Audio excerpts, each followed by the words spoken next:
Hujambo na karibu mpenzi mtazamaji, natumai ubuheri wa afya. Bonyeza alama ya like na subscribe niweze kukujuza kuhusiana na maandamano yanayofanyika wakati huu wa uchaguzi mkuu. Na kama unavyoona kwenye screen yako, maandamano ambayo yalianza kupata umaarufu kwenye mitandao ya kijamii haswa X limeweza kutendeka hii leo, siku ya uchaguzi mkuu.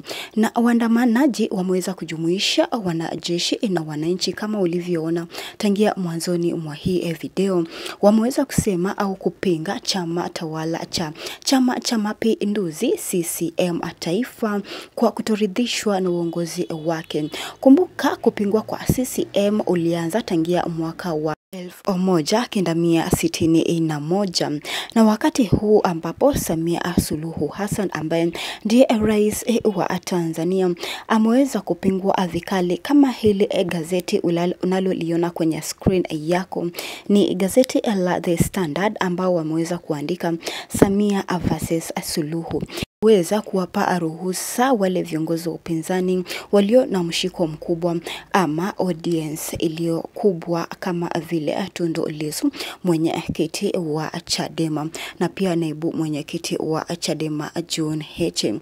Kumbuka kwa zaidi ya nusu karne sasa Chama cha Mapinduzi imekuwa mhimili wa kisiasa nchini, ikikosolewa kwa changamoto zinazohusiana na demokrasia, uwajibikaji na utawala bora, na limeweza kukoselewa vikali kwa kudai uwajibikaji, kukandamizwa kwa wapinzani ambapo vyama vya upinzani na wafuasi wao wameweza kudhulumiwa na chama cha CCM kama vile Chadema kutoshiriki katika uchaguzi mkuu. Lakini tungependa kusikia kutoka kwako, tuandikie maoni yako kuhusiana na haya maandamano ambayo yanafanyika hii leo tarehe ya uchaguzi mkuu.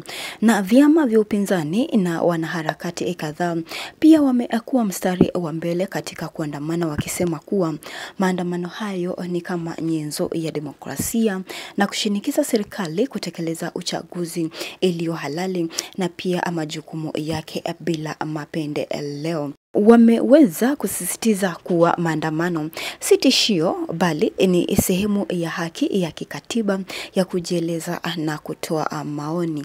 Hata hivyo, kumbuka serikali ilikuwa imeonya vikali kwa wale watakaoshiriki maandamano, kama vile Rais Samia Suluhu alikuwa amesema maandamano ambayo itafanyika ni maandamano ya kwenda kupiga kura bali si maandamano ya kupinga serikali.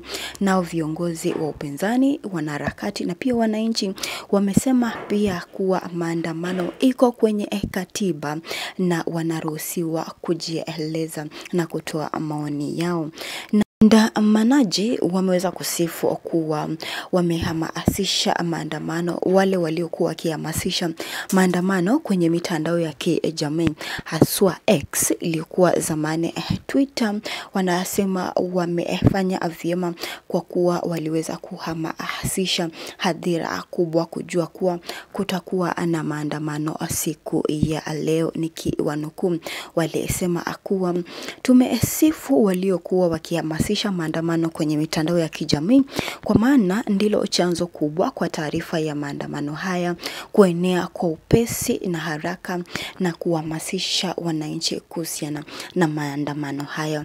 Ungependa kusikia kutoka kwako, je, umeenda kupiga kura ama uko unashiriki maandamano? Tueleze hapa chini.